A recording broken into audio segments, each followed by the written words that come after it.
but that's all right. Okay, okay, I'll just hop.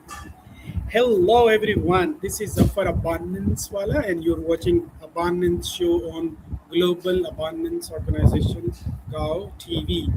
And today we've got Concepta with us, and I'll ask straight away, who are you, Concepta? Please introduce yourself. I wear many hats. So Concepta McNamara is my name, a native from Ireland. I've lived in the United States, the Boston area, for over 30 years now. 30, wow, it's close to 40. And currently I am working with people, helping them connect with themselves. The title would be relationship coach. And there's so many coaches out there today, but one of the things that I really try to do is hold a mirror up in front of the person I'm sitting across from or talking with, to help them first develop a relationship with themselves. So many people are able to talk about, Tom, Dick, Harry, as we'd say here in the US, or their husband or their partner or their kids. And it's clear to them what they're like and what their behavior is like. And they could tell me a whole story. And in the hour we're together, I would have learned more about the grandmother, the husband, the father. And yet my mind goes into, what is it about them that connect this way? What is it about them that doesn't have a connection? So that's one of the things that I really try to hone in on. I do hear what people say, but I'm listening to what they're not saying, and I'm listening at a deeper level. Most people that have worked with me can understand what I'm saying after the fact. It might be hard for everyone to understand now, but I'm also an author. I'm about to publish my third book.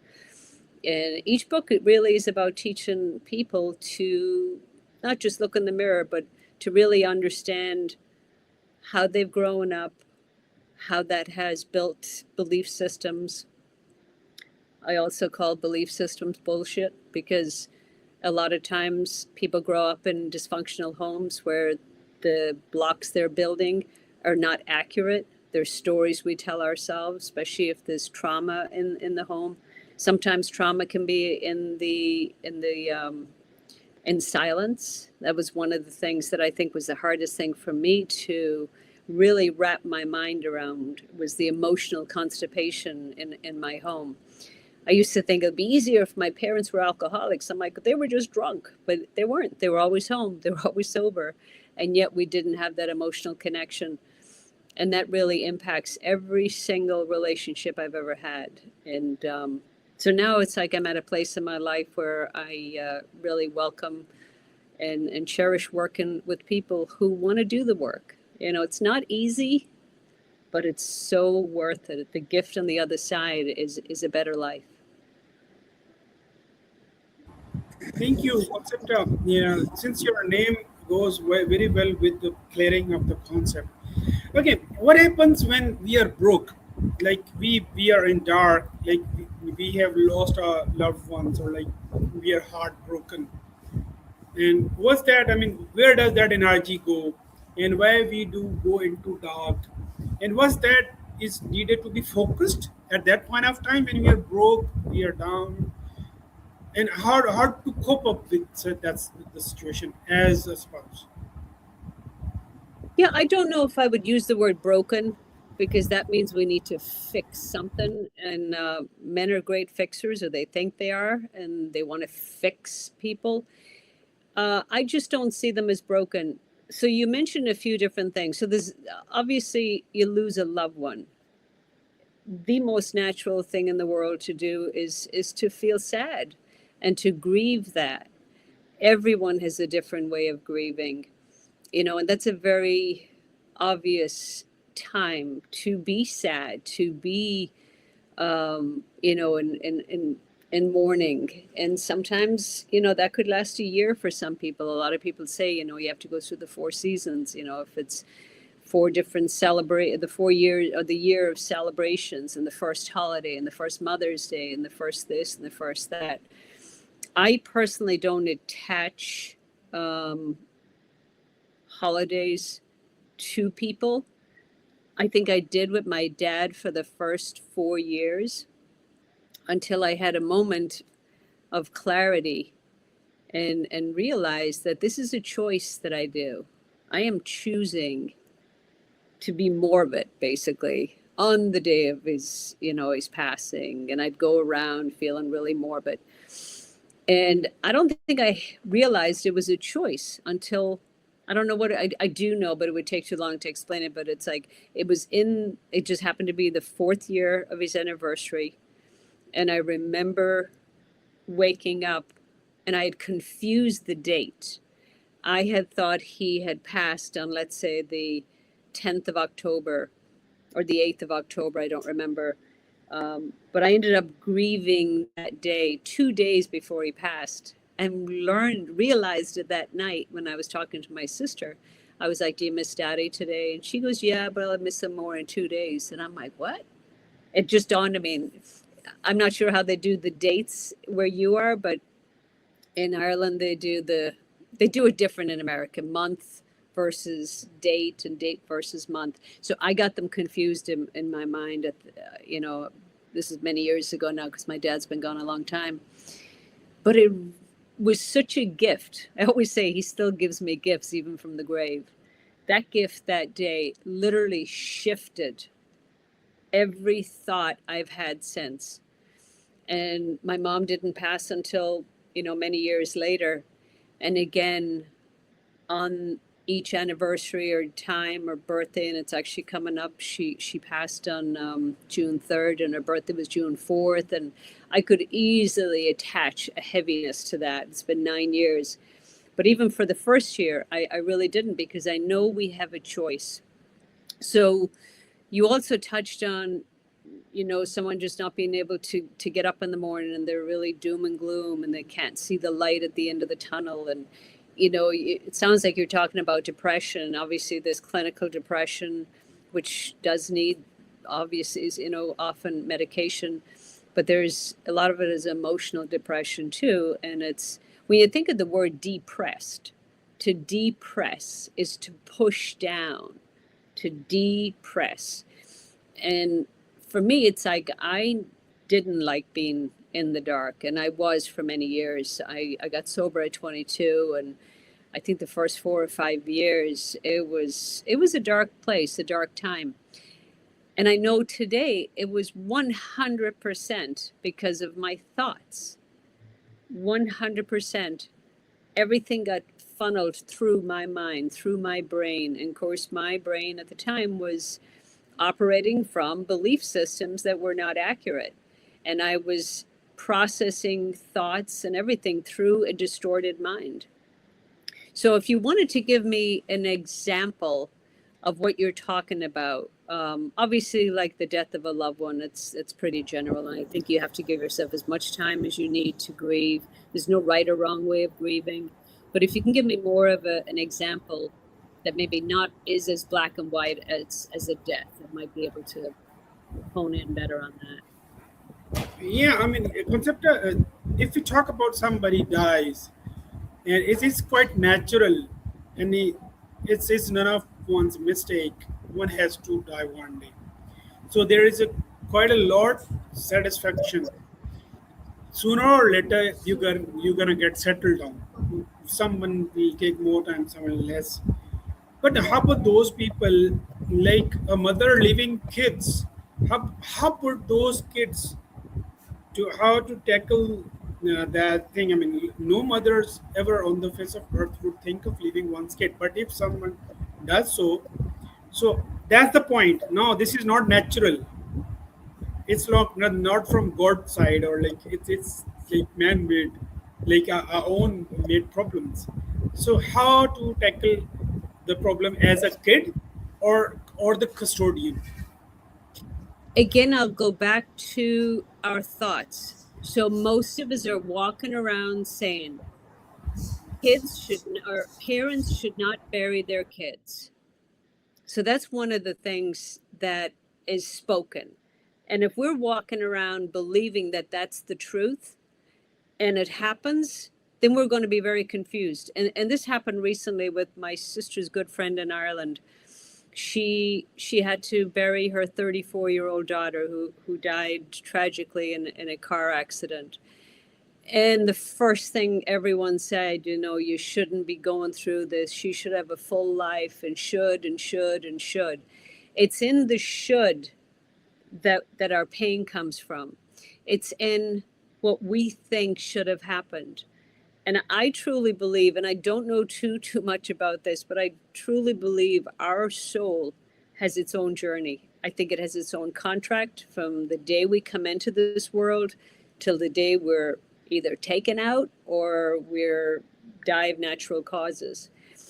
And I often say to myself, who am I to say that this soul was not supposed to leave at the age of 2, at the age of 7, at the age of 15, at the age of 30, whatever the age is?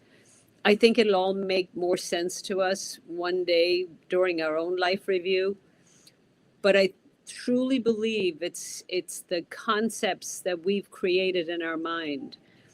You know, let's say a divorce happens, and one person doesn't want to be divorced and the other one does. And then, you know, we'll use a guy and a girl, for instance. So let's say the guy didn't want to be divorced, but the wife did. The guy is holding on to a story. We were supposed to be married forever. We were supposed to raise these kids together. We were supposed to.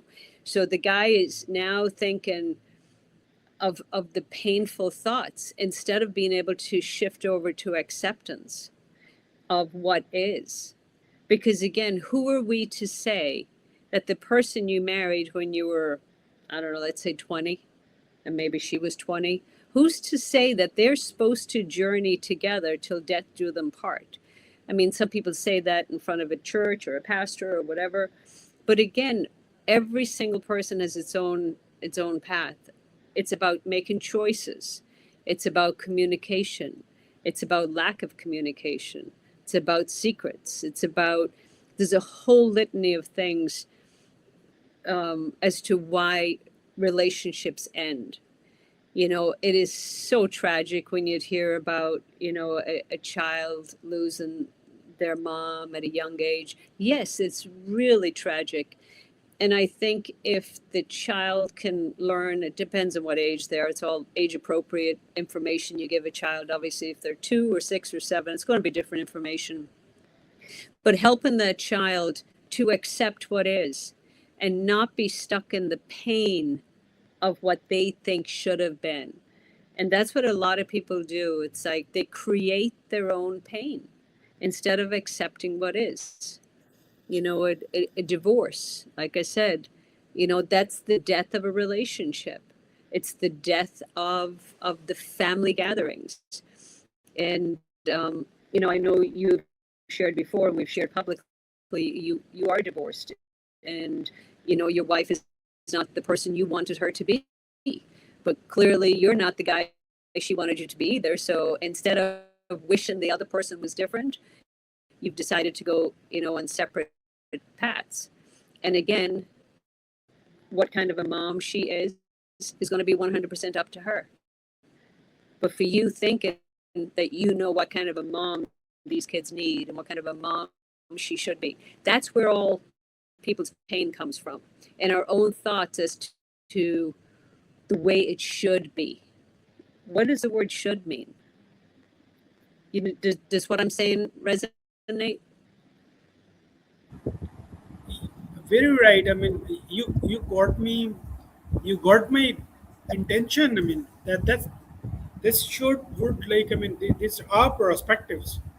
This may be real. This may not be real. Could be close to it. But I mean, since someone is stuck in the past, and as you said, I mean, we were supposed to do this, like we were to do this, all this. I mean, these are our thoughts. But generally, about does the priority change, or like as we grow? I mean, a 20-year-old lady or a man, and a 40 years, there should be difference. I mean, about the responsibilities to execute. If at all one has to leave, man or wife, whosoever, it's okay to. I mean, if you love someone, or you you have your own life, you want to spend it other way. But why did you bring these four souls in the life? So I mean, they are miserable just because you fell in love with someone else, or like you want to have different course. So that's the point. Why are That's they wrong. miserable? What is making them miserable? Like I mean, uh, we No, no. Before as I I tell you, I'll tell you, it's their thoughts that's making them miserable. It would be their thoughts that's making them happy. And if they're, let's say the kids are with the dad the entire time and the mom is not interested, it's really up to the dad to help those kids stay grounded and present in where they're at. And acknowledge, yes, you have a mom, but to really try to respect her also. Some people are limited. Some people want the house, the kids, the picket fence, but they really don't know how to be a parent. They don't know how to show up. And most people, if you look back, when two people are young and they get married, they don't communicate about how many kids we're going to have, how are we going to raise them, what is the commitment we're making to these children. Most people just like, well, I just had kids. I'm not sure how that happened. Well, we all know how it happened. And then they have another kid and they have another kid. And they're living from a place that is so not present or mindful. And then it's like it's hard for someone like, we'll say you, who's left carrying the load. But if you can help those kids understand, you know, they're probably comparing, it to something else. We're all the time comparing, well, so and so got an iPhone and all I have is a flip phone. And well, they have a mom and dad living with them and I don't. Why do I have to go to two different places? So there's all of this. And to be able to really understand how the thoughts that the child is carrying, understand first what they are, help them give it a voice. Because a lot of times when we give a voice to our thoughts and our feelings, it shifts them. Otherwise, they're just going to stay in our mind, ruminate. They're going to create that they're not lovable. Mom doesn't love me. There must be something wrong with me. All of this BS, as I call it, belief systems are bullshit, that these little creatures are creating about themselves, which is 100% not true. And that's where whatever parent is with them, most of the time, they really need to get into their little brain and have them draw pictures if they're too young to explain it. And they might draw mommy way over in the corner and they might put dad in the middle. So there's ways of communicating with these little guys or little souls. The older ones might be able to express it, whether it's through anger or not. But again, I think adding compassion to every conversation, because just because a mother is able to give birth doesn't mean she knows how to be a mom. Just because they have kids doesn't mean she's going to live up to the commitment of being there and supportive and being plugged in. She may not be able. It's like you can know people, but you really don't know what's going on between their ears. You don't know how they were impacted in their childhood. So the more compassion you have and the more understanding you have, and teaching your kids that they are so loved that beyond their wildest dreams, the love you have for them is purely amazing. But yet they might be waiting for that same feeling from their mom. If they're comparing the love and respect and everything they're getting in one home, and if they're not getting in the other, that's going to be confusing. But again, and kids, unfortunately, are sponges. They take on everything. If a little kid hears an argument downstairs or upstairs, they will think, what did I do? Why are they upset with me? They personalize it. And it's really up to the parent who's with the kids mostly, is to learn what those kids are saying to themselves. Because if those kids are walking around thinking, I'm not good enough, I'm not lovable, mommy left us because I was too much, that would be devastating for those kids to be walking around with that bullshit story. The reality is, Yes, the mom did bring them into this world, and she, maybe is not capable or chooses not to. But there is going to be a price they all pay for that down the road, including the mom who decides to leave. And they always say that the grass is greener on the other side, but remember the water bill is higher if the grass is greener. So there's going to be pros and cons to every choice we make. But thoughts are ultimately our choice. It's easy to think of it in a sense of, I think I'm going to, have a sandwich. It's like, no, I think I'm going to just have some water instead. These are two different thoughts you're able to control. You have the same ability to do that with thoughts that are racing between your head, but you have to become present. Obviously, if you lose someone like we talked about, and you're sad because you're missing that person, and it's hard not to, because every thought you have has this heavy feeling that's bringing you down.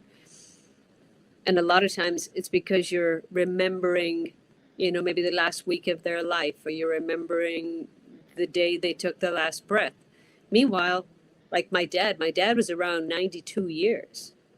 He died, one day he died, but he was around for 92 years.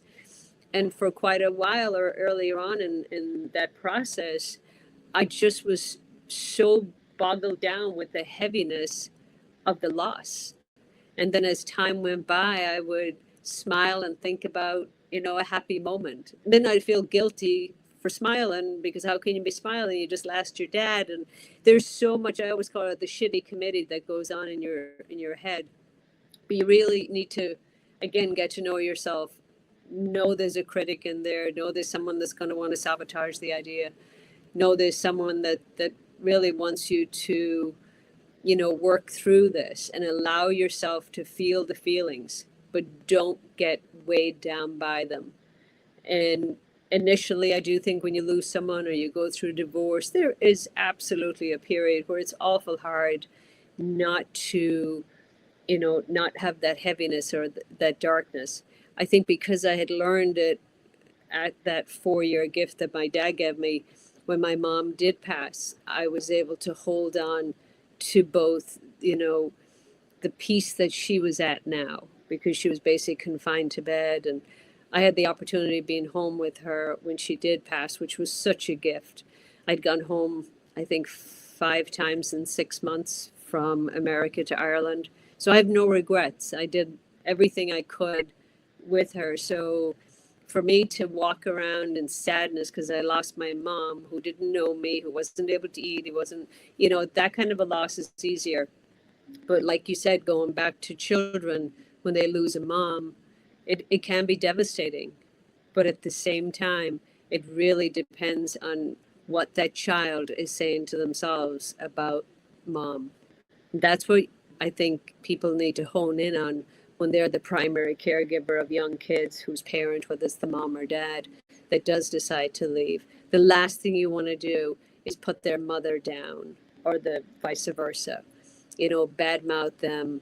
You really just need to reassure that, I love you, I see you, I hear you. Let's check in again, next week to see how you're doing. So allowing them to say how they feel, get their anger out, whether it's through drawings or communication, I think is really important. I hope that answers your question in part. Yeah, quite well. I really appreciate the details. You have brought attention to the details, and these are like heart touching. Like going right, giving example of your mother and your father, and again the departed souls, and then coming to the divorce issues, and then coming to the kids. Yes, that's this is all about the perspective, as you said earlier. My next question is: you've already worked on lasting relationships, and you have, got these 3 very clear segments. Could you just elaborate what those segments are? For is very essential for the lasting relationships and very crucial. And I want if you can get us the reply in details. of what, how to maintain a lasting, lasting relationship. crucial, crucial steps towards lasting relationships. Okay, that's an easy one. Um, I don't know about lasting, because every relationship is going to end, whether it's going to end through divorce or death. So being in the relationship while we're both here, I think the most important, and again, it's different for everyone. So for me, the most important energy I needed to feel in the company of a man was safety, which is one of the first feelings I walked away from when I met Steve. I hadn't even planned on meeting him because he was in another state. I was in Massachusetts. He was in New Hampshire. And I'm like, I need the practice anyway. So we ended up spending 3 hours together in a restaurant. And he became this.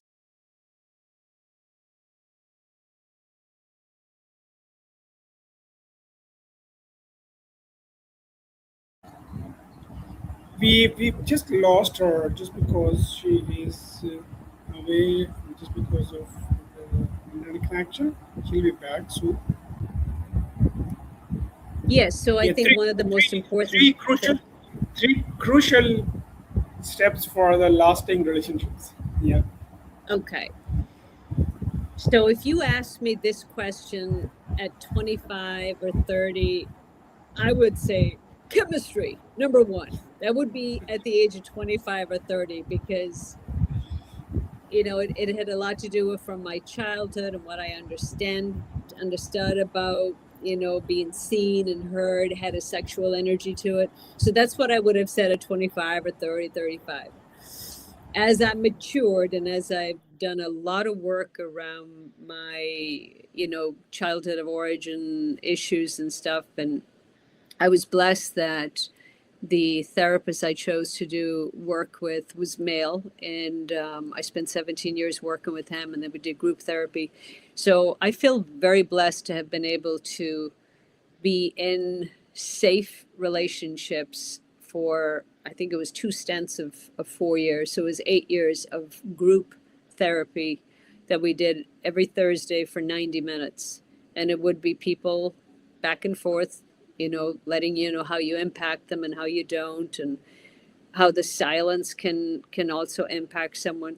So I really learned how to be in a relationship, and I mean really in a relationship, not just in bed next to someone or sitting across from them in the watching TV or having dinner with them. That it is a level of being with them, but to really fully be with someone, I knew that safety was going to be probably the number one thing for me.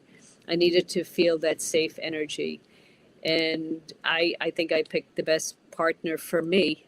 He's far from perfect, and I'm far from perfect, but he's kind of perfect for me, and I seem to be perfect for him. But it really is safety. That is number one. That energy. I have never felt unsafe in his company. The other thing that I think it's because I really didn't think the relationship was going anywhere. I showed up as myself, 100%. What you see is what you get. Again, when there's a lot of like heightened chemistry or sexual energy and you're sitting across from someone, that just like throws off so many other aspects of your brain, because you're just like focused on this one area. And Steve is very handsome and I am attracted to him, so it's not as if that wasn't there, but it wasn't that important to me. In fact, I had been in a few different relationships prior to that where that was the most important thing, or it was probably the most loudest in my mind. But with that came jealousy, not trusting. There was even someone I needed to get a restraining order against because he wouldn't leave me alone. It was that obsession, and I used to think obsession was love, and it's like I used to think when he wanted to know where I was all the time, I'd be like, "Oh my God, he loves me," and it really had nothing to do with love. I've never felt more loved because there's trust there. So safety, trust, and 100% of what I need is to be able to communicate effectively, not just talk, but to really communicate, to be heard and seen. And it's been a learning process, I think, for Steve, especially because I had 8 years of training with various different males and females. So I had learned how to say something, have it be heard a certain way. I just wrote an article recently about, are you picking up what I put down? Because I think a lot of times, and even with the couples I work with, one will say something to the other one, and I will look at the expression on the person that's listening's face, and I'll know they didn't hear what he or she said. And I will ask them, I'm like, what did you hear them say? And they'll come back with a whole different, I'm like, no, that's not what I said. And that could easily lead into an argument. Now they've totally bypassed the whole connection. So it's learning how to communicate effectively, saying something, asking, what did you hear that I said? Listening to what that was. So again, communication. And that's not something we learn at school. We don't learn it in classrooms. Even if people go through like premarital thing, you don't learn that there. So it is something that you have to realize it's part of a relationship. And again, because of the upbringing I had and all the missing pieces, it got me into therapy. And I feel so blessed to have found a partner who's willing to, because it can be grueling. It can really be grueling sometime, and sometimes he doesn't want to go there. And I need to respect that. It's like, okay, if now is not a good time, can we revisit this tomorrow or next week or whenever? And it's about respecting the other person. Just because I want to talk now and I want to discuss it and I want to get it off my chest, I also need to check in if this is a good time for me to be able to vent. And I know how long something is going to take, so I'll just say, hey, can I get like 10 minutes of your time this week because I want to blah blah blah. But it's about, it's safety, respect, communication, and if you've got those to build on, then you can have really an amazing conversation and relationship. But if you're still stuck in being immature and or watching Hallmark movies and think, oh my God, you're waiting for Prince Charming to come and swipe you off your feet, and it's really not about that. It's like sometimes just remembering to blend some coffee for Steve. I'm not a coffee drinker. I drink tea. But I love when he forgets to do it and I do it for him. And the first thing he'll say every morning is like, thanks, hon, for making my coffee. Whoever gets up first puts it on first. We both love the smell of it. And that's pretty much how we start our day, and it's the simple things that you get to build on. So when you have those simple things, when something big happens, we're there for each other. We run. Really don't understand even what he does. He's in the electronic industry and he shows me graphs and stuff. It goes right over my head. But what I am interested in is what's going on inside of him around work. I'm not interested really in the work. And like that, I don't really go home and give him details, but I, would let him know I made great progress today, or, give him the cliff notes, and we both listen to each other, and then we'll just enjoy, an evening in one another's company. We don't always like watching the same movies, but we compromise. So it's daily respect. Like Valentine's Day means nothing to us.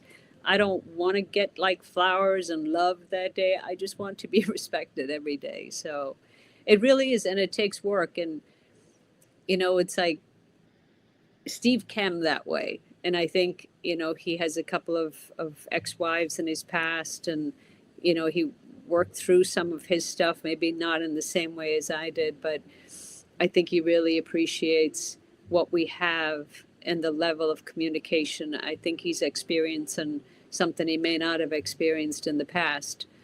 And I give all that credit to the work that I did on myself to be able to fully show up and be present and not be stuck in the past comparing him to someone else and comparing a feeling I had with someone else, and oh, I wish I had that with them. I mean, that is my thinking again that's keeping me stuck.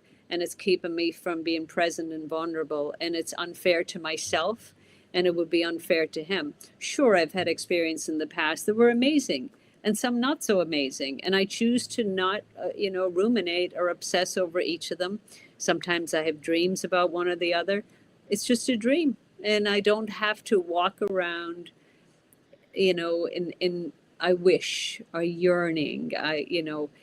Again, it's about acceptance of where I'm at today, and, just gratitude. Thank you. Thank you so much, Concepta. Okay, thank you. How about being a photographer and a life coach at the same time? How does it help to boost your energy through photography? Because you're a creator and you're creating your future through photography also. So could you get us a walkthrough, a journey of your life about photography? How did you get into it? So, yesterday morning, after I worked out, I drove 12 minutes to a pond, to a park. I've been following a family of three owlets, barred owls. There's parents and three babies. I followed them last year as well. I have always been, I think, growing up in Ireland, and being outdoors a lot, and especially across from it's a ruin, but we call it Clembu Castle. I call it my playground. There's like 40 steps up to it, and it's all wide open in a sense. I tried to sleep down there one time, and we did until the bats came out, and then we got scared and ran home. We were kids. But I've always loved being out in nature. I've always been curious. And I got my first digital camera back in 2006. Prior to that, I used to use film, and I spent a lot of money on processing film. And, sometimes you get two good pictures out of 36. But with digital, it's very different. To me, it's not just about liking nature. I literally need it. I actually hug trees when I'm out there. I don't always know what I'm feeling when I'm doing that, but I think trees are so grounding. So yesterday, like that, I did a couple of hours of that before I went to work. Over the weekend, also, I went to another pond where I spend a lot of time with my camera. It's like a haven for photographers. And I use a 600 mil lens, which I can really zoom in on nature and sometimes even the moon. But to me, that's what fills my spirit. It's what fills my soul. Like, Steve doesn't have that same need to be out in nature, but I do. Even in the wintertime, I go to different ponds, and I'll just bring my phone, which is what I use as a camera usually in the winter because it's too cold. My fingers are freezing, but I'll bring food to feed whatever birds are still there, and I connect with them. I'll feed the chickadees off my hand, and it helps me stay present. I can't remember not having a camera. Even back when I was drinking, I'd have a camera. I'd be taking what I thought were amazing pictures until I get them developed. I'm like, what was I thinking? But yeah, and my next trip home to Ireland, we're going to stop off at Iceland, and I want to photograph some puffins. That's my goal. Maybe a couple of lighthouses. So a lot of times I have an idea in my mind, or like we talked about, having an intention. But just to me, being out in nature, being at the pond or the park or wherever it is, and these are relatively close to me. But yeah, I need it. I literally, and I could spend like 8 hours straight following a family of owls, and they teach me so much. I think it's my next book. I actually wrote about the owl family that I followed last year and how much they have to teach us. They're like so amazing how they are as parents. It is mind blowing how they are so protective. They don't hover over them, but obviously, when the babies are small, they end up falling to the ground, and the parent will swoop down. It'll stay really close, but it will let the kid figure out, which branch he's got to climb up on.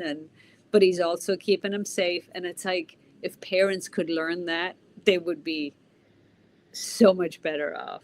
But yeah, when I think of cameras, it's hard not to think about I tell Steve, I was like, I'm gonna go see the kids, and he knows exactly what that is. It's the three babies. I'll probably see him again this weekend. But it's what fills my soul: nature, energy, trees, flowers, and there's always, like the other day, there was a massive snapping turtle that decided to take a walk across my path. He was huge. But then my thinking was, he eats the cygnets, so I don't like him, but I'm going to take a picture of him anyway. So yeah, Mother Nature can be cruel, but it's amazing. And since we are millennials, I mean, we've seen the maximum of the change. As I mean, if we step back to the music, there was a cassettes in our time. Then there were like floppy disks, and then and then there were like CDs. CDs, and then this USB and so on and so And forth. now there's StreamYard. There's StreamYard, and in our when we were kids, I mean, it was like cassette, all the time. There was like big reels, and so all the time we used with pencil. We used to like forward or like reverse, rewind, and that's we've seen maximum technology disruptions. Like I mean, those now the Gen Z can't even think of what we've experienced. So it's like the photography is also one. Look at the photography is, if we talk of the Kodak, is one of the super example that I have an eye on. Is as long as since I'm also everyone is so I'm also one exponential technology lover. So I believe that technology disruption has taken humanity towards lots of ease, towards lots of abundance, and photography is amazingly. The Nokia was one of the huge big company when it was but it did not shift it from the physical printing to the digital printing. So they took time, and same goes for the Nokia as a phone. Nokia mobile phone was the leader. But I mean, I'll point back to your photography. So how about the feel of that 12 photographs in the small case, and then 24, and then 36, and you got to be very mindful of not wasting those 36, and that was scarcity. Now it's abundance. Nobody thinks of, I mean, about the things we were so mindful in our childhood. So how's the journey? I mean, would you walk us through your journey of photography through technological disruptions? I feel really blessed that I grew up where I did. We didn't even have indoor plumbing. We didn't, not that I kind of wish we had that, but we had no television until I was 8 years old. We actually didn't even have a landline phone until 5 years after I'd left home. That's how delayed our family was in getting electronics and that kind of stuff. I also am really grateful that there was no Facebook back when I was drinking and having fun and partying. There's like no evidence of any crazy nights. Um, and that I will be forever grateful for, because and anything you ever look on my Facebook today or Instagram or whatever I've been doing, you will see nothing but the journey I'm on. And I've really been on this journey since I was 22, and it just keeps growing and evolving.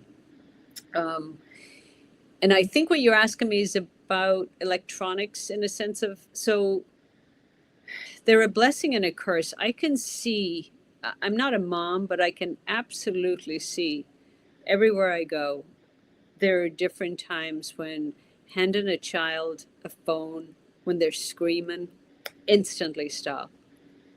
If they're bugging you at night, handing them a device to let them, take their mind elsewhere. Like I said, it's a blessing and a curse, because there's a lot I've learned from from my phone, literally sitting wherever I am at the airport or at home or whatever. There's so much information out there. But I today know how to, you know, guide myself in the right direction. I think for kids and young people, I think it can be really toxic in a sense. I think it can be dangerous.